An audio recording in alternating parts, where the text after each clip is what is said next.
नमस्कार दोस्तों, मैं सूर्य प्रकाश शिक्षालय के मंच पे आप लोगों का स्वागत करता हूं। और आज 5 अगस्त है और आज का दिन बड़ा ही महत्वपूर्ण है। आज एक तो 5 अगस्त 2020 को राम मंदिर जो अयोध्या में बनने वाला था उसका भूमि पूजन और शिलान्यास वगैरह का कार्यक्रम हुआ, तो उस मामले में आज का दिन ऐतिहासिक है। इसके अतिरिक्त आज से 1 वर्ष पहले 5 अगस्त 2019 को एक और ऐतिहासिक कदम भारतीय संसद में उठाया गया था और उस दिन अनुच्छेद 370 और धारा 35A को समाप्त कर दिया गया था। आज से ठीक 1 वर्ष पहले। तो आज हम लोग उसके बारे में थोड़ा विश्लेषण करेंगे कि जो अनुच्छेद 370 और धारा 35A को खत्म किया गया तो वो किस हद तक लाभकारी रहा या उसके कुछ दुष्परिणाम भी हुए। भारतीय संघीय व्यवस्था में कहाँ तक वो प्रभाव स्थापित किया, तो इसका उसके विभिन्न डायमेंशन से हम लोग इसका विश्लेषण करेंगे। तो हम देखते हैं कि देखिए, सबसे पहले हम लोग देखेंगे कि जो जम्मू कश्मीर में जो विशेष प्रावधान किया गया और उस प्रावधान को समाप्त किया गया और उस समाप्त किए गए प्रावधान के कारण क्या उसका प्रभाव हुआ, इस सब का एक समग्र विश्लेषण हम लोग यहाँ प्रस्तुत कर रहे हैं। तो देखिए, 5 अगस्त 2019 को अनुच्छेद 370 और धारा 35A को खत्म कर दिया गया और जम्मू कश्मीर को और लद्दाख को 2 केंद्र शासित प्रदेश में स्थापित कर दिया गया। पहले वो राज्य था, विशेष दर्जा प्राप्त था अनुच्छेद 370 के तहत, और धारा 35A के तहत उन्हें नागरिकों को विशेष नागरिकता प्रदान की गई थी, दोहरी नागरिकता प्रदान की गई थी। तो इन सब बातों का जो व्यवस्था था उसको समाप्त कर दिया गया। अब यहाँ देखिए, महत्वपूर्ण है कि उल्लेखनीय है कि भारतीय संविधान के भाग 21 के अंतर्गत अनुच्छेद 370 में जम्मू कश्मीर राज्य के संबंध में कुछ विशेष, देखिए महत्वपूर्ण है, विशेष और अस्थायी उपबंध किए गए थे। विशेष और अस्थायी, ये उपबंध अस्थायी थे। धारा जो भाग 21 है और अनुच्छेद 370 का जो उपबंध है वो अस्थायी था। हमारे मूल संविधान में लिखा हुआ था इस पर। और विगत 70 वर्षों में जम्मू कश्मीर भारतीय संघ का एकमात्र ऐसा राज्य था जिसका अलग संविधान एवं अलग झंडा था, है ना। तो हम लोग जानते हैं कि जनसंघ के समय से ही ये, और जो बाद में भारतीय जनता पार्टी बनी, तो उसका पहला उद्देश्य था कि जम्मू कश्मीर से धारा 370 की समाप्ति। उनके प्रत्येक चुनाव का घोषणा पत्र हुआ करता था और हम लोगों ने देखा कि जब एनडीए की सरकार को पूर्ण बहुमत प्राप्त हो गई तो उन्होंने इस 370 को हटाने का काम शुरू कर दिया। अब हमें यहाँ समझना होगा कि जो जम्मू कश्मीर के लिए भारतीय संविधान में विशेष प्रावधान किए गए थे वो क्या प्रावधान थे, वो प्रावधान क्या थे। तो देखिए, थोड़ा इतिहास में जाना होगा हम लोग को। इसके लिए 26 अक्टूबर 1947 को, देखिए हमारा देश स्वतंत्र हुआ 15 अगस्त 1947 को। और उसके बाद पता होना चाहिए आप लोगों को कि हमारे देश में जो जितने देसी रियासत हैं वो सब आपस में भारत में या पाकिस्तान में विलय कर लिए, लेकिन 3 देसी रियासत जम्मू कश्मीर और हैदराबाद और जूनागढ़ ने भारत में विलय से इनकार कर दिया। तो आप लोग जानते हैं कि जम्मू कश्मीर का जूनागढ़ का जनमत संग्रह द्वारा, हैदराबाद का पुलिस कार्रवाई द्वारा और जम्मू कश्मीर का जो भारत संघ में विलय हुआ वो विलय पत्र पर हस्ताक्षर के द्वारा। तो जम्मू कश्मीर के विलय पत्र पर हस्ताक्षर कर जम्मू कश्मीर के तत्कालीन राजा हरि सिंह ने औपचारिक रूप से भारत में शामिल होने की घोषणा की। भारत में शामिल होने की घोषणा की।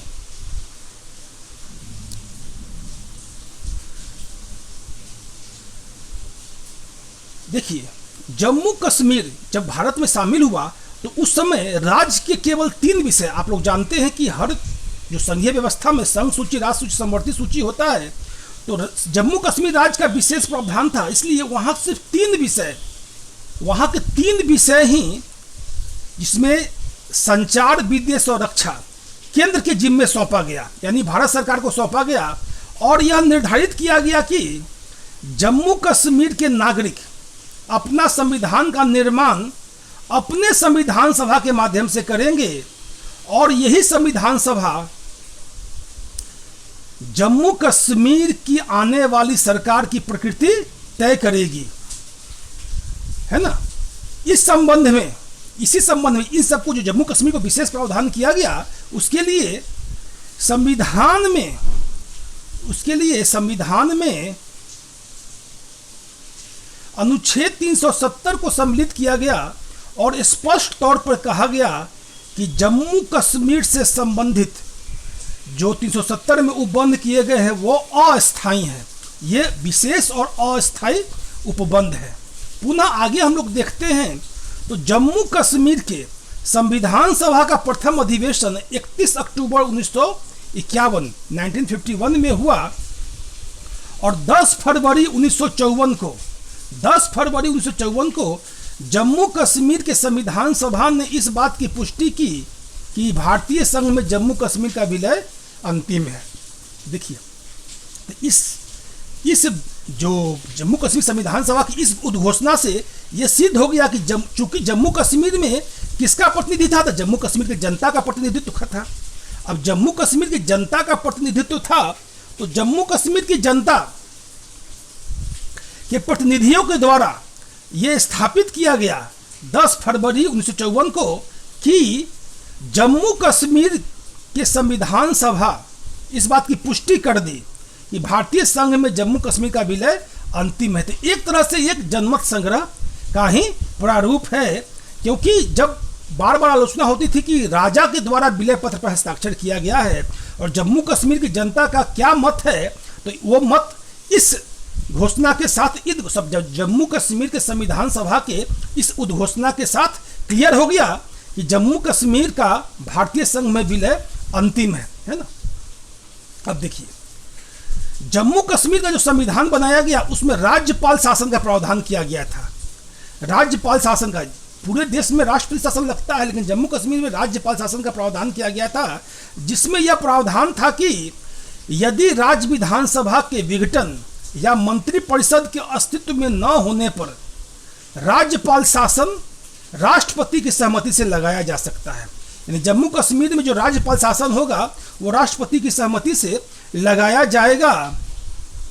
यदि, साथ ही एक और उल्लेख था इसमें, यदि राज्य का प्रशासन जम्मू कश्मीर के संविधान के अनुसार नहीं चलाया जा रहा है तो राज्यपाल शासन लगाया जा सकता है ना। और पहली बार 1977 में जम्मू कश्मीर राज्यपाल शासन लगाया गया। ठीक है।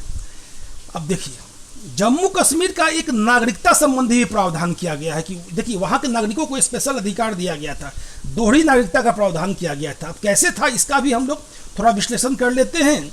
तो नागरिकता के संबंध में जम्मू कश्मीर में दोहरी नागरिकता का प्रावधान किया गया, दोहरी नागरिकता का प्रावधान किया गया, जिसके अंतर्गत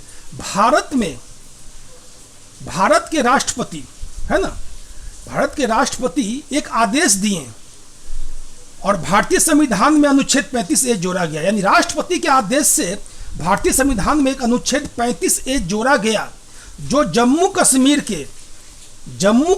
के विधानसभा को यह विशेष अधिकार देता था कि वह यह तय करे कि वहां के स्थायी निवासी कौन होंगे और उन्हें क्या अधिकार होगा और क्या विशेषाधिकार होगा। अब देखिए क्या हुआ, तो हमारे संविधान में अनुच्छेद 35A के माध्यम से राष्ट्रपति आदेश जारी किया गया, जिसमें जम्मू कश्मीर की विधानसभा या जो जनता के द्वारा चुनी गई सभा है उसको यह अधिकार दिया गया कि वह यह तय करे, उस समय संविधान सभा थी, तो यह तय करे कि वहां के स्थायी निवासी कौन होंगे और उनके अधिकार और विशेषाधिकार क्या होगा। अब इसी अनुच्छेद द्वारा प्रदत्त शक्ति का उपयोग करते हुए जम्मू कश्मीर की संविधान सभा ने जम्मू कश्मीर के संविधान में वहां के स्थायी निवासियों के लिए एक स्थायी निवासियों को परिभाषित किया, वहां के स्थायी निवासियों को परिभाषित किया, इसमें प्रावधान किया गया कि वे लोग जो 14 मई 1954 को राज्य में निवास करते थे, 14 मई 1954 को राज्य में, क्योंकि उसी दिन संविधान लागू हुआ था जम्मू कश्मीर का, तो 14 मई 1954 को राज्य में निवास करते थे, या उस दिन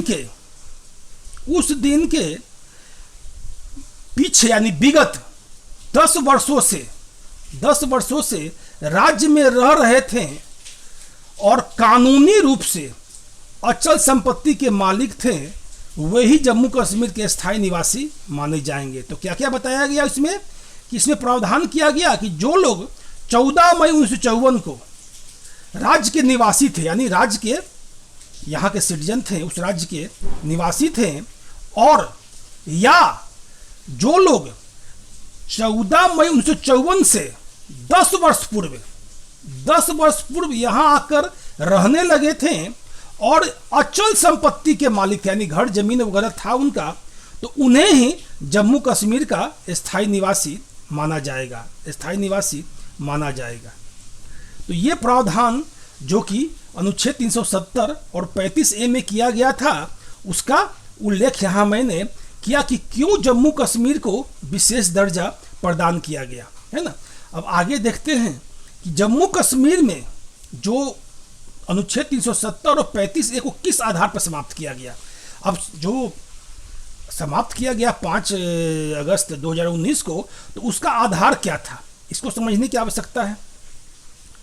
तो देखिए यहाँ पे कि जम्मू कश्मीर राज्य के संविधान में संशोधन राज्य विधानमंडल के प्रत्येक सदन के 2/3 बहुमत से पारित होना आवश्यक माना गया था। यानी कि अगर जम्मू कश्मीर संविधान में संशोधन करना है जम्मू कश्मीर के संविधान में, तो वहाँ के जो विधानमंडल है यानी विधानसभा विधान परिषद के 2/3 बहुमत से कोई प्रस्ताव पारित होगा तभी वो मान्य होगा। किंतु जब राज्य विधानमंडल अस्तित्व में न हो तो राज्यपाल को जम्मू कश्मीर के सरकार का पक्ष मानते हुए राष्ट्रपति द्वारा आदेश पारित किया जा सकता है ना। अब देखिए, अभी जो 5 अगस्त 2019 को वहाँ विधानसभा भंग था, कोई सरकार नहीं थी, है ना, तो राज्यपाल विधायिका और कार्यपालिका का रोल अदा कर रहे थे। तो वहाँ पे यहाँ राज्यपाल को सरकार का पक्ष मान लिया गया, जम्मू कश्मीर की विधायिका का पक्ष माना गया और उनके द्वारा ये प्रस्तावित किया गया कि अनुच्छेद 370 और धारा 35A को समाप्त कर दिया जाए, और इसी आधार पर राष्ट्रपति द्वारा आदेश जारी किया गया और इसका समापन यानी कि अनुच्छेद 370 और धारा 35A को समाप्त किया गया। लेकिन यह महत्वपूर्ण है कि देखिए, इससे पहले भी इसका इस्तेमाल किया जा चुका था, यह पहली बार नहीं हुआ राज्यपाल के आदेश के द्वारा। 1986 में इसी आधार पर अनुच्छेद 249 का विस्तार जम्मू कश्मीर राज्य में किया गया। देखिए, 1986 में राजीव गांधी की सरकार थी और उन्होंने इसका इस्तेमाल किया था जब वहाँ विधानसभा भंग थी और वहाँ राज्यपाल शासन लगा हुआ था। तो राज्यपाल के प्रस्ताव पे राष्ट्रपति के द्वारा अनुच्छेद 249 का विस्तार जम्मू कश्मीर राज्य में किया गया। अब देखिए, यहीं से जम्मू कश्मीर का जो अलगाववादी आंदोलन शुरू हुआ, उन लोगों का शुरुआत इसी को जो वर्तमान में शुरुआत हुआ वो यही उसका आधार बना। क्योंकि 249 क्या कहता है, देख लीजिए, इस अनुच्छेद के अनुसार यदि राज्यसभा उपस्थित एवं मत करने वाले 2/3 सदस्यों की सहमति से संकल्प पारित कर दे कि राष्ट्रीय हित में राज्य सूची में वर्णित किसी विषय पर संसद विधि बना सकती है, इस अधिकार का, अब देखिए, राज्यसभा अगर 2/3 बहुमत से एक संकल्प पारित कर दे कि राष्ट्रीय हित में, अब जम्मू कश्मीर का राज्य सूची बहुत लंबा था तो उसका विस्तार अगर 249 पे हो गया तो उसका मतलब है कि अब संसद राज्यसभा की सहमति से 2/3 की सहमति से जम्मू कश्मीर के किसी भी राज्य सूची के विषय पर वो कानून बना सकता था। तो ये विस्तार जो हुआ वहीं से अलगाववादी आंदोलन की शुरुआत माना जाता है कि वहाँ जम्मू कश्मीर के लोगों को लगा कि उसको विशेष अधिकार का ये हनन है ना। तो ये इस अधिकार का प्रयोग राज्यपाल पहले भी कर चुके थे और इसी अधिकार का प्रयोग करते हुए 5 अगस्त 2019 को केंद्र सरकार ने राष्ट्रपति के आदेश से जम्मू कश्मीर में धारा 35A और अनुच्छेद 370 को हटा दिया और जम्मू कश्मीर पुनर्गठन विधेयक 2019 संसद से पारित करा लिया। इसको हटाया ही नहीं बल्कि जम्मू कश्मीर का पुनर्गठन भी कर दिया और इसका विधेयक संसद द्वारा पारित भी हो गया, 2/3 बहुमत से पारित हो गया, है ना। अब पुनर्गठन अधिनियम में उसके अंतर्गत क्या किया गया था, जम्मू कश्मीर राज्य को 2 केंद्र शासित प्रदेशों में विभक्त कर दिया गया। एक केंद्र शासित प्रदेश बना जम्मू और कश्मीर और दूसरा लद्दाख, है ना। अब 2 यूनियन टेरिटरी बन गए। जम्मू कश्मीर केंद्र शासित प्रदेश जो बनाया गया उसमें एक विधायिका यानी विधानसभा का प्रावधान किया गया जिसका कार्यकाल 5 वर्ष का होगा। इससे पहले जो जम्मू कश्मीर का विशेष प्रावधान था तो वहां की विधानसभा का, जब राज्य था जम्मू कश्मीर तो वहां की विधानसभा का कार्यकाल 6 वर्ष का हुआ करता था। लेकिन अभी विधानसभा के कार्यकाल को 5 वर्ष जो कि अन्य राज्यों में जैसा लागू है, एक समान, है ना। अब देखिए, अब ये तो सरकार ने काम कर दिया 5 अगस्त 2019 को। अब देखिए, ये जो 5 अगस्त 2019 को ये जो एक संसद द्वारा संशोधन अधिनियम पारित किया गया, पुनर्गठन कर दिया गया जम्मू कश्मीर का और राष्ट्रपति आदेश से अनुच्छेद 370 और 35A को समाप्त कर दिया गया, तो उसका 1 वर्ष आज हो गया। तो हम लोग 1 वर्ष की समीक्षा करने को यहाँ उपस्थित हैं कि 1 वर्ष में जो नई स्थितियां उभर के आई उसमें सरकार के द्वारा 1 वर्ष में क्या क्या प्रयास किए गए जम्मू कश्मीर के लिए, है ना। तो हम लोग यहाँ इसका विश्लेषण करते हैं कि विगत 1 वर्ष के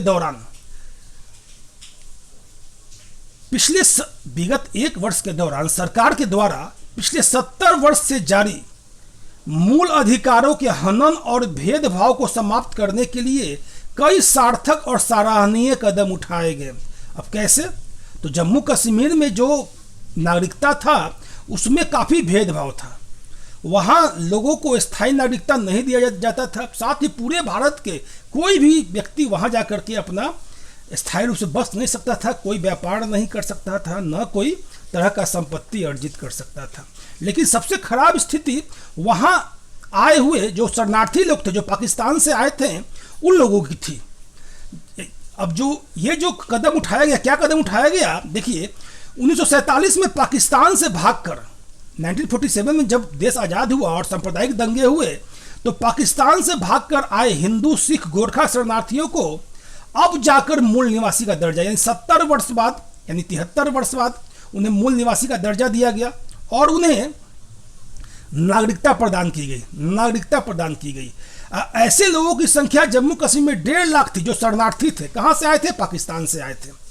अब देखिए, डोमिसाइल नीति यानी डोमिसाइल जो होता है हर एक राज्य का, तो डोमिसाइल नीति यानी डोमिसाइल या मूल निवासी प्रमाण पत्र प्राप्त करने के लिए नए नियम बनाए गए। उसकी योग्यता के लिए, अर्हता के लिए नए नियम बनाए गए, जिसके अंतर्गत क्या क्या नियम बनाया गया कि जम्मू कश्मीर में विगत 15 वर्षों से निवास करने वाले, एक तो हो गया जो जम्मू कश्मीर में 15 साल से निवास कर रहे हैं उनको वहां का डोमिसाइल दिया जाएगा, या 7 वर्ष तक वहां शिक्षा प्राप्त कर कक्षा 12, 10 और 12 की परीक्षा पास करने वाले छात्र छात्राएं, है ना, या कोई छात्र छात्रा जो जम्मू कश्मीर में 7 वर्षों से अध्ययनरत हो और वहीं से 10वीं और 12वीं की परीक्षा पास की हो, तो उसे मूल निवासी मान लिया जाएगा।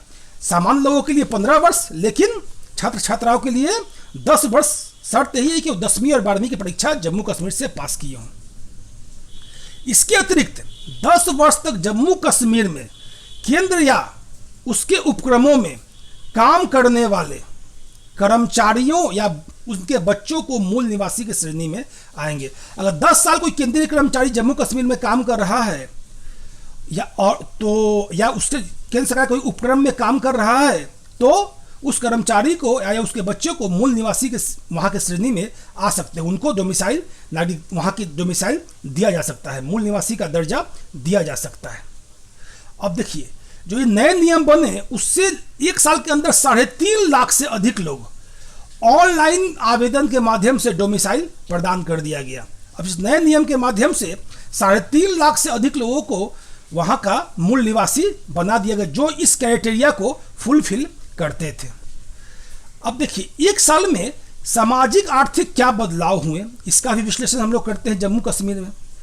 तो कश्मीर में कट्टरपंथी एवं अलगाववादी, कट्टरपंथी और अलगाववाद को इसलिए हवा मिली क्योंकि वहां के युवक देश के अन्य भागों से संपर्क लगभग शून्य था।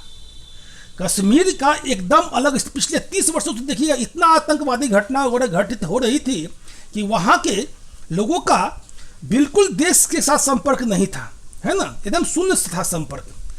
अब देखिए विशेष प्रावधान, जम्मू कश्मीर का विशेष प्रावधान के कारण भारत के अन्य भाग से लोग न व्यापार कर पाते थे यहां और न ही यहां बस पाते थे।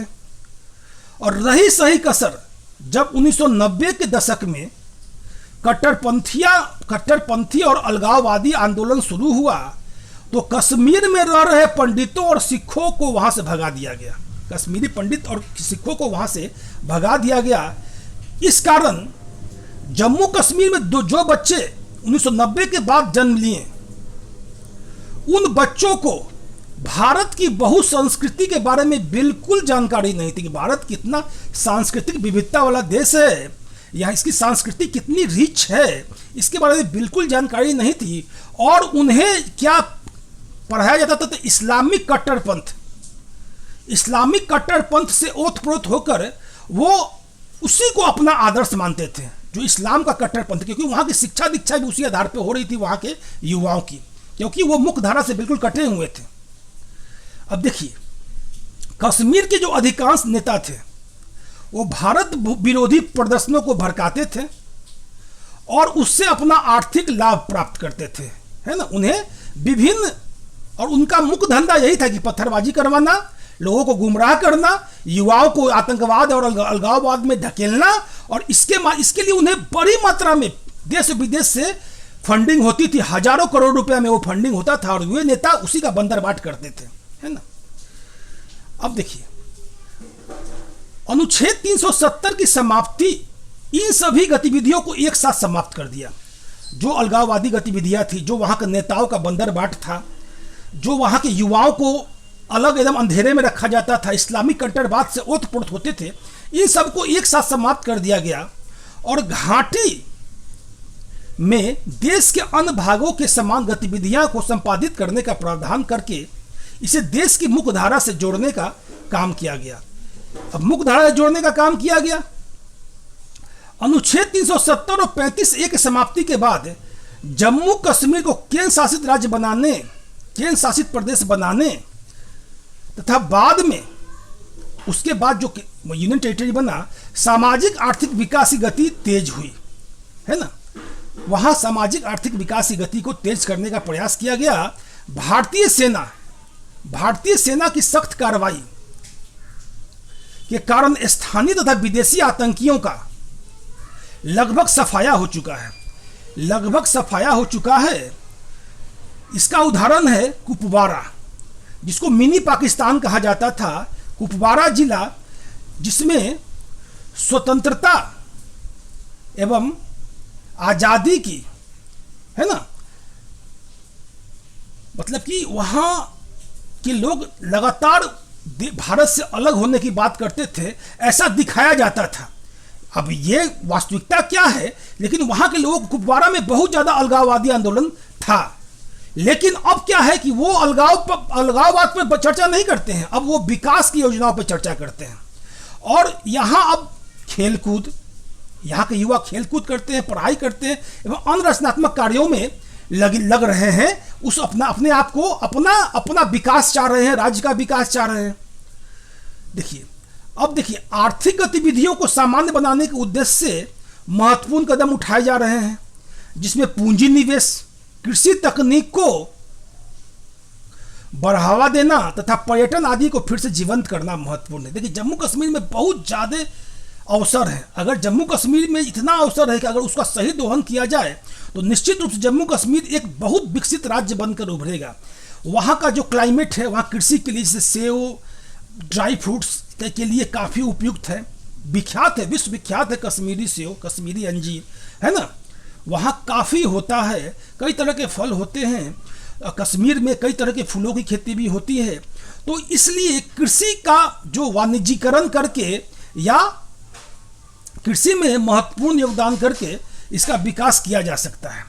साथ ही इसमें जब देखिए, जब भारत में विभिन्न राज्यों से पूंजी निवेश हो सकता है, तो पूंजी निवेश होगा तो निश्चित रूप से इसका विकास होगा, है ना। और एक महत्वपूर्ण जो पर्यटन है, पर्यटन पर भी काफ़ी जम्मू कश्मीर से पहले भी बहुत बड़ा स्रोत था पर्यटन, जो कि पिछले 30 वर्षों से काफ़ी ठप पड़ गया है।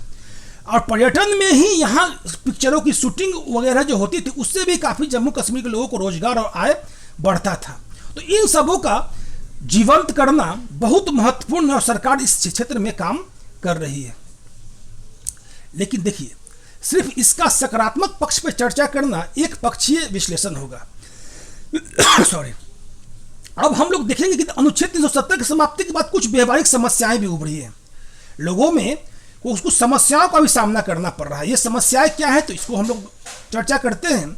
विगत 1 वर्षों से जम्मू कश्मीर में राजनीतिक गतिविधियां नहीं हो रही हैं और अधिकांश नेता या तो पब्लिक सेफ्टी एक्ट के तहत हिरासत में हैं या वे नजरबंद हैं। एक लोकतांत्रिक देश में राजनीतिक गतिविधियों का नहीं होना लोकतांत्रिक मूल्यों के विरुद्ध है। यह महत्वपूर्ण समस्या है, क्योंकि लोकतांत्रिक देश में जनप्रतिनिधियों का होना आवश्यक है और वहाँ के अधिकांश नेता पब्लिक सेफ्टी एक्ट के तहत नज़रबंद है। देखिए, अभी कुछ दिन पहले उमर अब्दुल्ला और फारूक अब्दुल्ला को छोड़ा गया, लेकिन अभी भी Mehbooba Mufti public safety act के तहत नज़रबंद है 1 साल होने के बावजूद। तो ये महत्वपूर्ण है ना। अब देखिए, 5 अगस्त 2019 के बाद जम्मू कश्मीर में अधिकांश शैक्षणिक गतिविधियां ठप पड़ गई हैं। देखिए, 5 अगस्त के बाद वहां सुरक्षा के कारण शैक्षणिक गतिविधियां बंद रखी गई। फिर अक्टूबर में खोला गया तो उपस्थिति लगभग नगण्य थी शैक्षणिक, क्योंकि डर था, बच्चों, अभिभावकों को बच्चों को लेकर डर था, है ना। और पुनः जब शैक्षणिक गतिविधियां पटरी पर आना शुरू हुई तो अब कोविड-19 के कारण 25 मार्च 2020 से सारी शैक्षणिक गतिविधियां बंद हैं, आज तक बंद हैं। तो ये 1 साल से जम्मू कश्मीर के छात्र छात्राओं को शैक्षणिक गतिविधियां पूरी तरह से ठप है और इसका खामियाजा वहाँ के छात्र छात्राओं को भुगतना पड़ रहा है।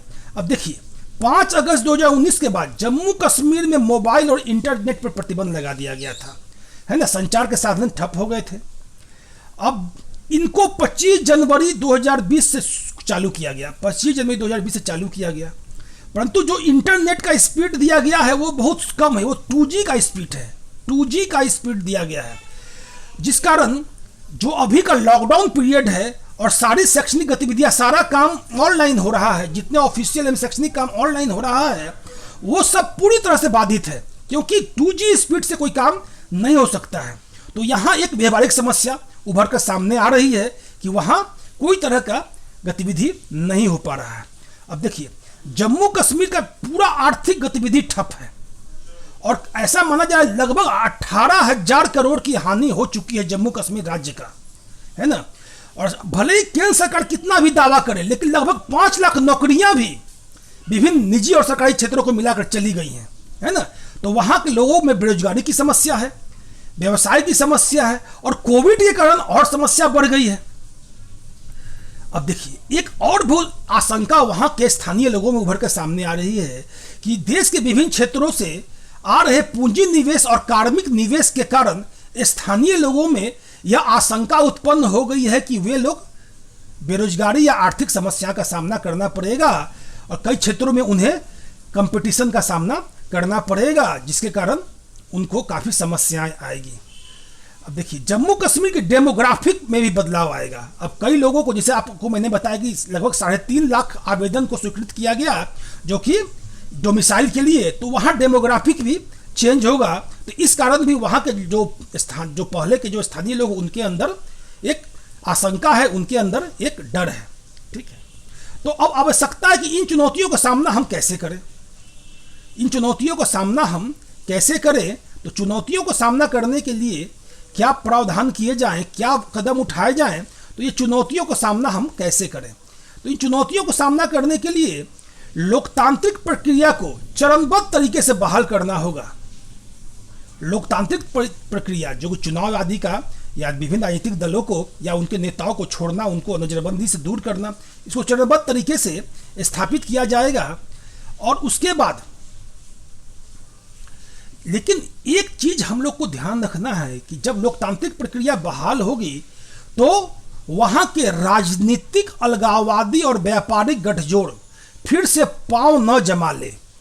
देखिए, वहां जो व्यवस्था चल रही थी अलगाववादी गतिविधियों का, उसमें राजनेताओं का, जो कि सैद्धांतिक रूप से आतंकवादियों अलगाववादियों को प्रेरित कर रहे थे और उनका फंडिंग हो रहा था विभिन्न संगठनों के माध्यम से, तो इसमें राजनीतिक अलगाववादी और व्यापारिक गठजोड़ था। तो इस गठजोड़ को अभी उखाड़ फेंका गया है, लेकिन अगर लोकतांत्रिक प्रक्रिया शुरू होगी तो इसको इस बात का ध्यान रखना है कि ये सब जो दोष था जम्मू कश्मीर के राजनीतिक अलगाववादी व्यापारिक गठजोड़ का, तो उसको फिर से उभर कर सामने न आए। इसका ध्यान रखना जरूरी है, क्योंकि इन्होंने ही विगत 70 वर्षों से कश्मीर को जलाया है। इनका मेन उद्देश्य था अलगाववाद को बढ़ाकर अपना अलगाववाद को भड़काकर अपना उद्देश्य प्राप्त करना, अपना पेट भरना, अपना जेब भरना, है ना।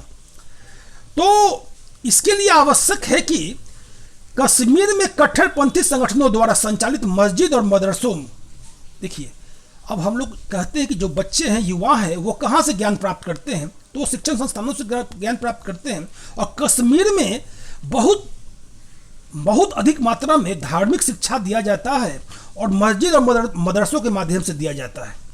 और मस्जिद मदरसा में जो प्रबंधन है वो धार्मिक प्रबंधन होता है, तो उनके अंदर कश्मीरी युवाओं में अलगाववाद और आतंकवाद के बीज बो दिया जाता है। तो अब आवश्यकता इस बात की है कि जो धार्मिक प्रबंधन हो रहा है उसे पारदर्शी बनाया जाए, उसे पारदर्शी बनाया जाए, ताकि जो भी अगर संगठन चल रहा है, चाहे मस्जिद हो चाहे मदरसा हो, वहां अगर शिक्षा दी जा रही है तो कोई तरह का देश विरोधी शिक्षा उन्हें न दिया जाए, उन्हें धर्म के प्रति इतना ज्यादा कट्टर न बनाया जाए कि वो दूसरे धर्म के प्रति कोई सहिष्णुता न बढ़ते। तो इस चीज का ध्यान रखना आवश्यक है। अब देखिए अगला महत्वपूर्ण कदम क्या उठाना चाहिए।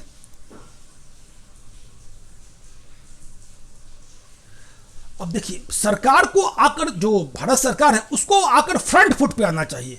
अब फ्रंट फुट पे कैसे आएगा, तो अमित शाह ने घोषणा किया था कि पाक अधिकृत कश्मीर, जिसको गुलाम कश्मीर गिलगिट बाल्टिस्तान आता है, उस पर हम लोगों का अधिकार है, वो हमारा है और उसे हम लेंगे, है ना। तो जब भारत सरकार ने जब अपना मानचित्र जारी किया 5 अगस्त 2019 के बाद, तो उसमें गिलगिट बाल्टिस्तान और गुलाम कश्मीर, है ना, उसको कहाँ रखा, तो भारत सरकार अपने मानचित्र में उसको दिखाया कि यह भारत का अभिन्न अंग है। अब देखिए गिलगिट बाल्टिस्तान को लद्दाख का भाग है, क्योंकि लद्दाख केंद्र शासित प्रदेश बना दिया गया है।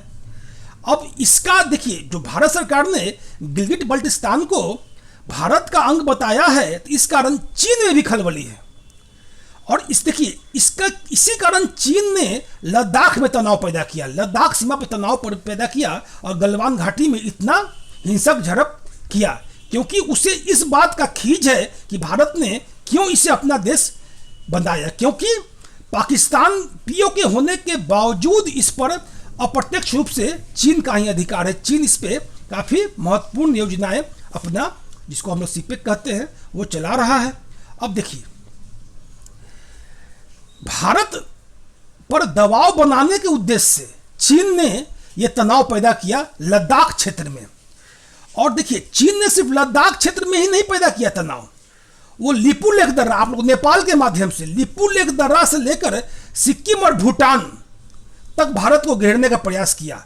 चीन ने नेपाल को, भूटान को, सबको प्रेरित किया कि वो इन मुद्दों को उछाले। जैसे अभी आप देखें कि लिपुलेख दर्रा में जो आपको काला पानी और जो क्षेत्र है उसमें नेपाल ने काफ़ी एग्रेसिव रोल अदा किया है ना, और वो भी अपना मानचित्र जारी कर दिया जिसको उसने अपना क्षेत्र माना है, उसे अपना क्षेत्र दिखाया है ना। तो भारत सरकार को क्या करना चाहिए? भारत सरकार को चाहिए कि गिलगिट बाल्टिस्तान में पाकिस्तान और चीन के द्वारा जो अत्याचार किया जा रहा है, वहां के स्वाधीनता आंदोलन को जो दबाया जा रहा है, उसको विश्व मंच पर गंभीरता से उठाए।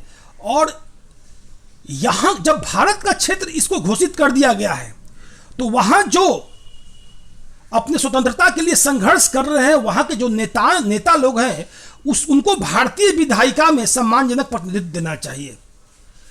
अब देखिए, संसद में अगर उस क्षेत्र के लोगों का प्रतिनिधित्व मिलेगा तो वो लोग यहां आकर अपनी बातों को संसद में रखेंगे, जिससे पूरे देश का ध्यान उसके ऊपर जाएगा। उल्लेखनीय है कि देखिए, अभी एक महत्वपूर्ण एक संशोधन पारित हुआ, 104वां संविधान संशोधन, जिसके तहत आंग्ल भारतीय समुदाय को लोकसभा में जो 2 सीट आरक्षित था, उनका मनोनयन होता था, उस व्यवस्था को समाप्त कर दिया गया। देखिए, यह 70 सालों तक ये व्यवस्था चला। तो क्यों नहीं हम लोग गिलगिट बल्तिस्तान, गुलाम कश्मीर आदि क्षेत्र के लोगों का, जो वहां के सक्रिय नेता हैं, जो वहां की स्वाधीनता में शामिल हैं, पाकिस्तान और चीन के जो अत्याचारों से वहां शोषितों का जो आवाज बनकर सामने आ रहे हैं, उनको भारतीय विधायिका में स्थान दिया जाए, ताकि वो उस मंच का इस्तेमाल करे वहां के लोगों के अस्मिता के, वहां के लोगों की स्वाधीनता के लिए, वहां के लोगों को न्यायपूर्ण जीवन के लिए, है ना।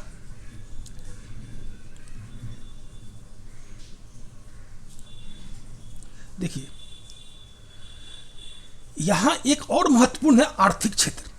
अब देखिए, इस बात पर भी ध्यान देने की आवश्यकता है कि आर्थिक संसाधनों एवं लोक नियोजन, यानी सरकार में जो नौकरी होता है और अन्य रोजगार के क्षेत्र में स्थानीय लोगों के अधिकारों का हनन न हो, इसके लिए सरकार एक बेहतर नीति बनाए। देखिए, स्थानीय लोगों को थोड़ा देना पड़ेगा, क्योंकि वे स्थानीय लोगों के अंदर कोई आक्रोश न हो, उन्हें ही आर्थिक रूप से उनको ज़्यादा उनके ऊपर दबाव न पड़े।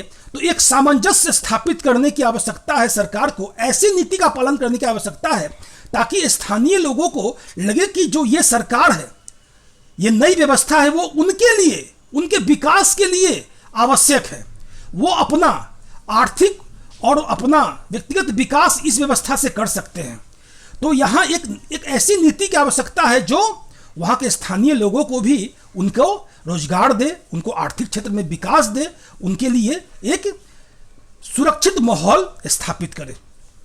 देखिए, विगत 1 वर्ष के दौरान सरकार द्वारा जो प्रयास किए गए हैं वो निश्चित ही सराहनीय है। सरकार प्रयास कर रही है कि वो किस तरह से वहाँ की व्यवस्था को चुस्त दुरुस्त करे, वहाँ की व्यवस्था को पटरी पर लाए, वहाँ किस तरह से उद्योगों का स्थापित करे, किस तरह से कृषि का विकास करे, किस तरह से आर्थिक सामाजिक क्षेत्र में विकास करे। लेकिन आवश्यकता इस बात की है कि कश्मीर की जनता में विश्वास कायम करने के लिए सरकार को वहां के व्यवहारिक समस्याओं, यानी जो वहां समस्या वास्तविकता में आ रही है, समाधान का प्रयास करें, और साथ ही आधारभूत विकास की गति तेज करें, यानी इंफ्रास्ट्रक्चर डेवलपमेंट, है ना, हर क्षेत्र में विकास की गति को तेज करे। सामाजिक आर्थिक विकास के माध्यम से ही वहाँ के युवाओं में देश के संविधान के प्रति आस्था बढ़ाई जा सकती है। यानी जब उसे लगेगा कि ये जो नया व्यवस्था है वो हमारे लिए लाभकारी है, हमारा आर्थिक सामाजिक विकास कर रहा है, तो निश्चित रूप से भारत के संविधान में उनकी आस्था बढ़ेगी, और वहाँ का जो आवाम है, वहाँ की जो जनता है, वो भारत के संविधान में अपनी आस्था प्रकट करेगी और भारत सरकार में विश्वास प्रकट करेगी। तो वहाँ की आवाम का विश्वास वहाँ के सामाजिक आर्थिक विकास के माध्यम से ही हम लोग प्राप्त कर सकते हैं। तो यहाँ यह आवश्यक है कि जम्मू कश्मीर में जो बदलाव हुआ और उसका जो कर्मिक घटनाक्रम के द्वारा विगत 1 वर्षों में हम लोगों ने जो विश्लेषण किया, उससे ये पता चलता है कि निश्चित ही जम्मू कश्मीर में एक क्रांतिकारी बदलाव हुआ है और उसमें सरकार की महत्वपूर्ण, केंद्र सरकार की महत्वपूर्ण भूमिका है। लेकिन अब धीरे धीरे वहाँ की व्यवस्था को पटरी पर लाने और वहाँ के लोकतांत्रिक यानी कि जो राजनीतिक जो प्रतिनिधियों को धीरे धीरे उन्हें मुक्त करने की आवश्यकता है, ताकि वो वहाँ एक स्वस्थ राजनीतिक व्यवस्था या माहौल को स्थापित किया जा सके और चुनाव आदि जो वहाँ की विधानसभा है उसको जल्द से जल्द करवाया जाए और लोकतांत्रिक व्यवस्था वहाँ शुरू हो जाए। और जो भी केंद्र सरकार को बहुत सुनियोजित तरीके से उसके विकास का एक खाका तैयार करे, वहाँ के सामाजिक आर्थिक विकास को करे, ताकि वहाँ की जनता को ये विश्वास प्रकट हो कि ये जो नई व्यवस्था है वो हमारे लिए है और हमारे सुविधा के लिए है, हमारे विकास के लिए है। तो आज हम लोग जम्मू कश्मीर के संदर्भ में जो बदलाव हुआ, अनुच्छेद 370 और 35A का जो वहाँ के जो उसको समाप्त किया गया, तो उस समाप्ति का आज 1 वर्ष है। आज 1 वर्ष है, तो उसका हम लोग आज विश्लेषण कर रहे हैं। आशा है कि यह विश्लेषण आपके ज्ञान को निश्चित रूप से कुछ अभिवृद्ध करेगा, यानी कि कुछ बढ़ाएगा। और अगर कुछ इस पर सुझाव है तो निश्चित रूप से आप अपना सुझाव दे सकते हैं। वैसे इसका PDF में इसका जो पूरा मटेरियल आप लोगों को शिक्षालय के टेलीग्राम लिंक पर मिल जाएगा। तो आप लोग अगर इसको पसंद आता है तो इसको शेयर करें, इसको सब्सक्राइब करें, है ना, तो ताकि हम लोगों का भी मनोबल बढ़े और आगे हम और भी आप लोगों के लिए बेहतर वीडियो वगैरह और बेहतर इशूज पे आप लोगों को अपना ध्यान या विश्लेषण दे सके। धन्यवाद।